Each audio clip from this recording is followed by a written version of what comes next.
Bonjour à tous, alors on se retrouve pour une nouvelle vidéo. Alors aujourd'hui c'est une réponse à des commentaires que j'ai reçus et je pense que le sujet mérite d'être abordé dans une vidéo. C'est par rapport au paganisme des fêtes. Alors pourquoi?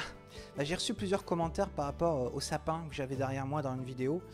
Et un de ces commentaires me disait ceci: Salut Alex, bon contenu pour ta vidéo. Point d'interrogation. Quitter les TJ et leur fausse doctrine pour devenir véritable chrétien, je comprends à 100%. Mais arborer un sapin de Noël tout en sachant toutes les origines païennes de cette fête, ça te fait plaisir à ce point-là? Oui, ça me fait plaisir. Dommage, pour moi tu as perdu en crédibilité là.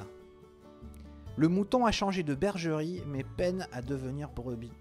C'est pas méchant Alex, je t'apprécie bien mais je suis franc. Ha ha ha.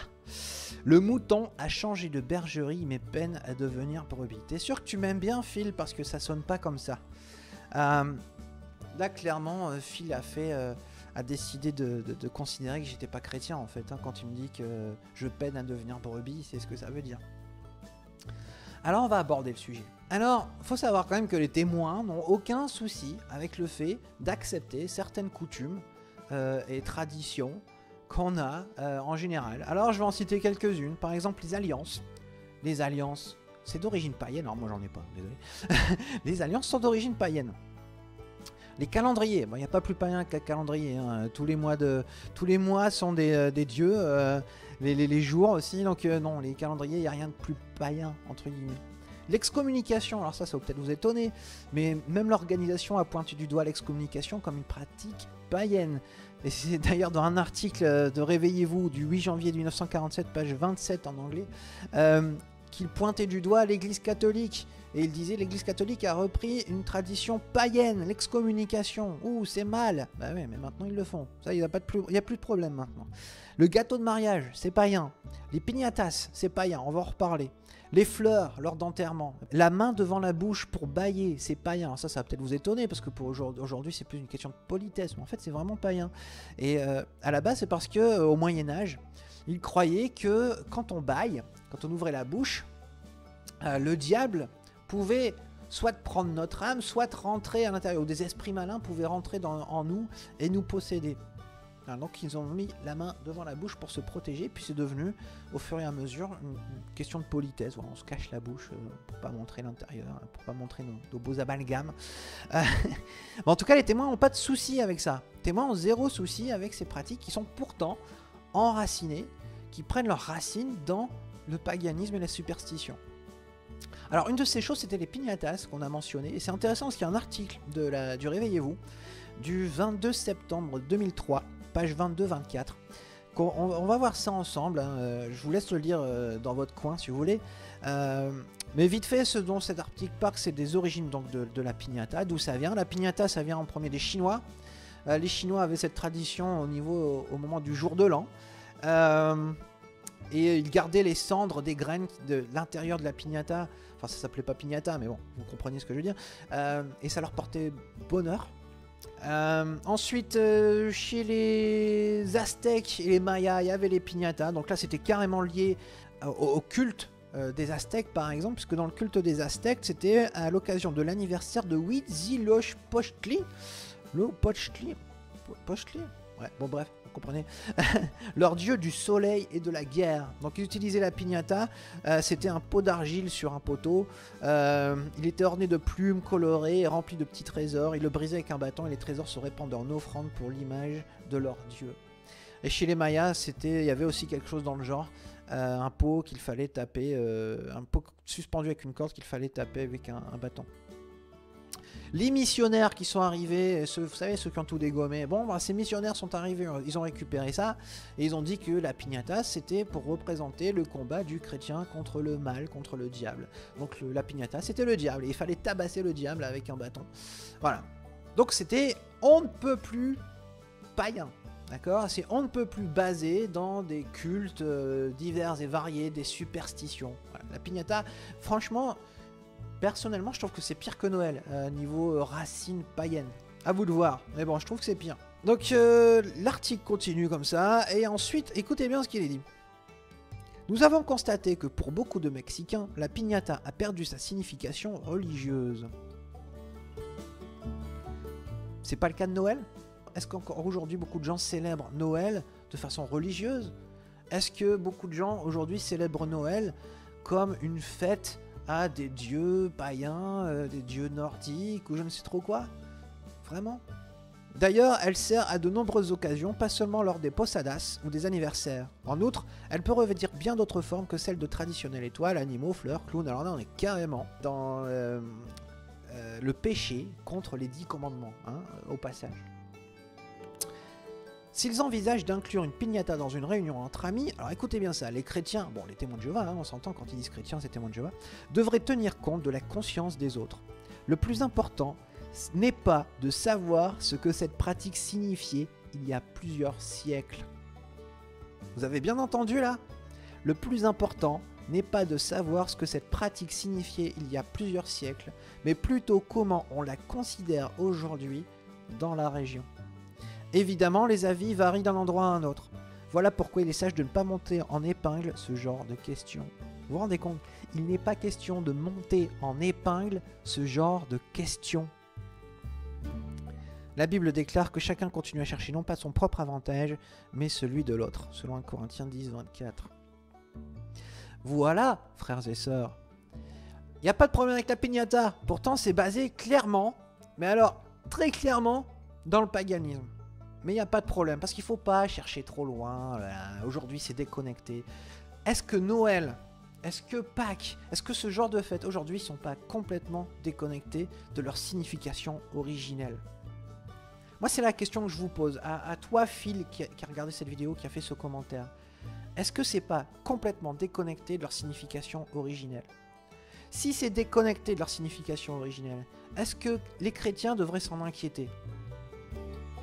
Si même les témoins de Jéhovah sont d'accord pour dire que la piñata c'est acceptable, est-ce qu'on pourrait pas aussi accepter d'autres fêtes qui sont dans le même cas de figure, qui ont des origines, oui, dans le paganisme, mais qui sont complètement déconnectées de cette signification-là? Alors moi, globalement, ce qui a tendance à me diriger, vous savez, je suis chrétien, je m'en cache pas, dans les vidéos j'en parle souvent, donc il y a un principe biblique, moi, qui me guide dans ce domaine-là, d'accord? Et je le trouve en 1 Corinthiens chapitre 8 et 10. Alors c'est un texte qui parle de la viande sacrifiée aux idoles. D'accord?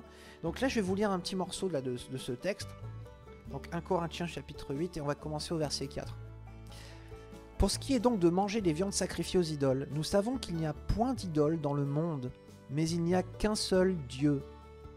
Car s'il est des êtres qui sont appelés dieux, soit dans le ciel, soit sur la terre, comme il existe réellement plusieurs dieux et plusieurs seigneurs, néanmoins pour nous, il n'y a qu'un seul Dieu, le Père, de qui viennent toutes choses et pour qui nous sommes, et un seul Seigneur Jésus-Christ, pour qui sont toutes choses et par qui nous sommes.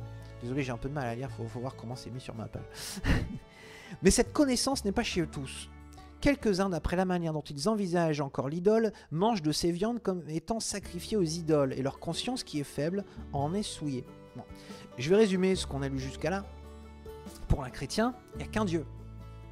Les idoles, c'est rien. Ça n'existe pas. Il n'y a qu'un seul Dieu. Malheureusement, il y en a qui sont encore troublés. Et ceux qui sont encore troublés, c'est ceux qui ont une conscience faible. Ils ont une conscience faible parce qu'ils sont encore touchés par le fait qu'ils puissent éventuellement toucher à des trucs qui sont sacrifiés aux idoles. Vous voyez, c'est ça la conscience faible. La conscience faible, c'est pas celui qui va manger de la viande sacrifiée aux idoles. C'est celui qui va regarder ça et qui va se dire « il y a un problème là, ce mec-là, il participe au culte des idoles. » Vous voyez? C'est ça le problème. Donc je continue. Ce n'est pas un aliment qui nous rapproche de Dieu. Si nous en mangeons, nous n'avons rien de plus. Si nous n'en mangeons pas, nous n'avons rien de moins. Prenez garde toutefois que votre liberté ne devienne pas une pierre d'achoppement pour les faibles. Alors là, il va falloir que j'en parle de ça aussi. Car si quelqu'un te voit... Alors voilà le problème. Si quelqu'un te voit, toi qui as de la connaissance, assis à table dans un temple d'idole, imaginez un chrétien qui a la conscience pure, qui sait qu'il n'y a pas d'autre Dieu que Dieu, peut être dans un temple d'idoles, en train de manger de la viande sacrifiée à des idoles, et ça ne lui pose pas de problème de conscience. En tout cas, ça ne devrait pas, parce qu'il n'y a qu'un seul Dieu. Le problème, c'est ceux qui regardent. C'est eux qui ont une faible conscience. Et bon, bref, en fait, Paul, il dit en gros qu'il faut les ménager, ces gens-là. qu'il faut pas faire tomber les autres parce qu'ils ont une faible conscience et qu'à la limite il vaut mieux s'empêcher de manger de cette viande sacrifiée aux idoles que de les faire tomber. Je voulais vous lire aussi un autre texte qui rejoint ça. D'accord, c'est en Tite, si je retrouve mon texte, chapitre 1, verset 15. Il est dit « Tout est pur pour ceux qui sont purs ». C'est un texte que je ne comprenais pas quand j'étais témoin, ça. « Tout est pur pour ceux qui sont purs, mais rien n'est pur pour ceux qui sont souillés et incrédules. Leur intelligence et leur conscience sont souillées. » Ceux qui sont faibles, c'est ceux qui ont la conscience qui est souillée par ce genre de choses, alors qu'il n'y a pas de raison. Parce qu'il n'y a qu'un seul Dieu. Il n'y a qu'un seul Dieu. Et moi, je sais qu'il n'y a qu'un seul Dieu. Et quand j'ai ces décorations comme un sapin, je ne suis pas en train de faire une célébration à un Dieu de je ne sais où, de nordique ou je ne sais pas trop quoi. Je ne suis pas en train de rendre un culte à un Dieu païen. C'est une décoration. Pour moi, c'est une déco.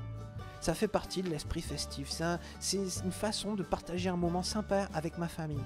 C'est mon premier Noël. Et c'est pour ça que je l'ai mis en fond dans ma vidéo. En même temps, mon salon, là, je peux pas trop éviter parce que j'en ai partout.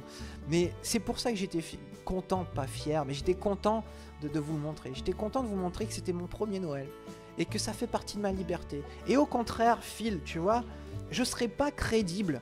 Tu me dis que j'ai perdu en crédibilité. Je serais pas crédible si j'allais me cacher dans ma chambre pour faire semblant que j'ai pas ça chez moi.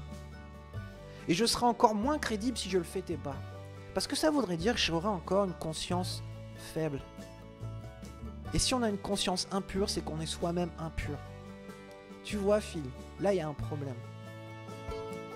J'ai pas fait cette vidéo pour choquer.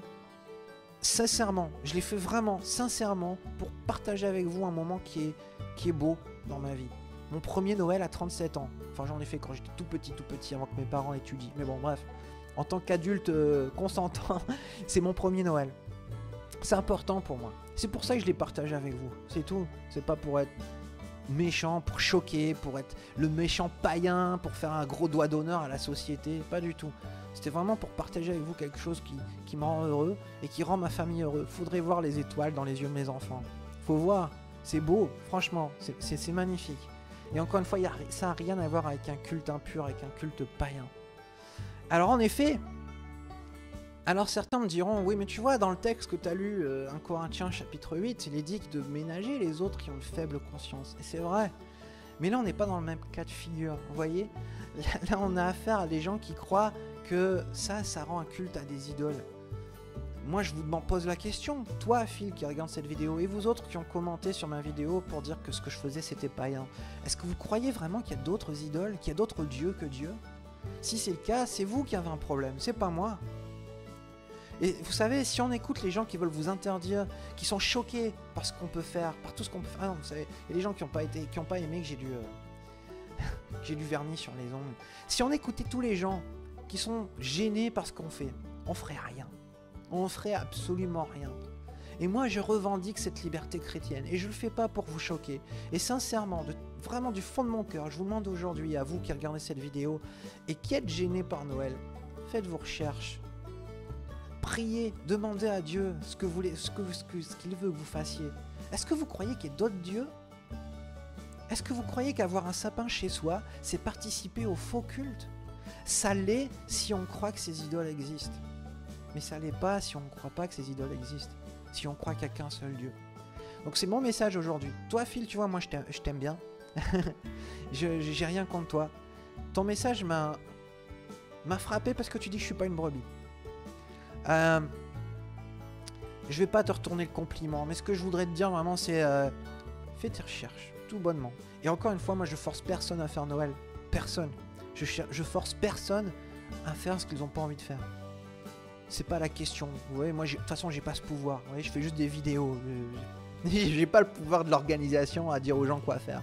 Mais quoi qu'il arrive, moi, je vous encourage sincèrement, si vous êtes gêné par ces choses, à juste faire des recherches.